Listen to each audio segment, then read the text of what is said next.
నాన్న. నాన్న అనే ఈ రెండక్షరాల పదం విలువ ఇప్పుడు మనకు తెలియదు. నాన్న చనిపోయాక తనని శ్మశానానికి తీసుకెళ్లే దారిలో ఒక చోట నాన్న బాడీని నేలపై ఉంచి కొడుకుని తండ్రి చెవిలో నాన్న నాన్న నాన్న అని 3 సార్లు పిలవమంటారు. కొడుకు 2 సార్లు బాగానే పిలుస్తాడు. 3వసారి మాట రాదు. గుండెలో బాధ, గొంతులో తెలియని నొప్పి, కళ్ళల్లో నీళ్ళు.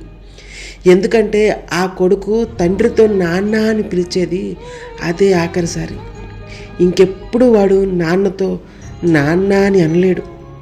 ఆ పిలుపు తనకి జస్ట్ హాఫ్ సెకండ్ మాత్రమే పట్టింది. కానీ ఆ హాఫ్ సెకండ్లో వాడికి మొత్తం కళ్ళ ముందు కనిపించేది మాత్రం మనం స్కూల్లో ఫ్యాన్ కింద కూర్చొని చదువుకోవడం కోసం నాన్న ఎండలో నిలబడి కష్టపడి చేసిన పని కనిపిస్తుంది.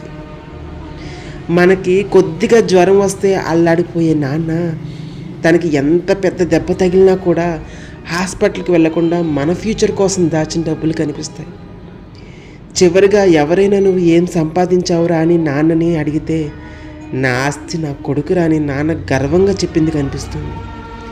ఇవన్నీ కనిపించినప్పుడు నాన్నని గట్టిగా హత్తుకొని నాన్న నాన్న నాన్న నాన్న అని పిలవాలనిపిస్తుంది.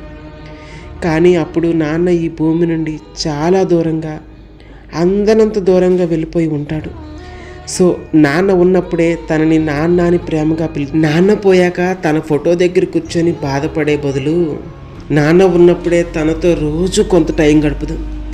ఆయన పోయాక ఎఫ్బీలో my daddy is my hero అని పోస్టులు పెట్టే బదులు నాన్న ఉన్నప్పుడే నాన్నతో నాన్న you are you my hero అని చెబుదాం. అంత గొప్ప నాన్న అనే పదాన్ని కించపరచకండి. తన జీవితాన్ని ఖర్చు పెట్టి మన జీవితాన్ని నిర్మించే పిచ్చోడు నాన్న.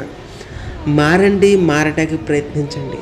మనం తల్లిదండ్రులను సుఖ సంతోషాలతో ఉండేలాగా చేద్దాము.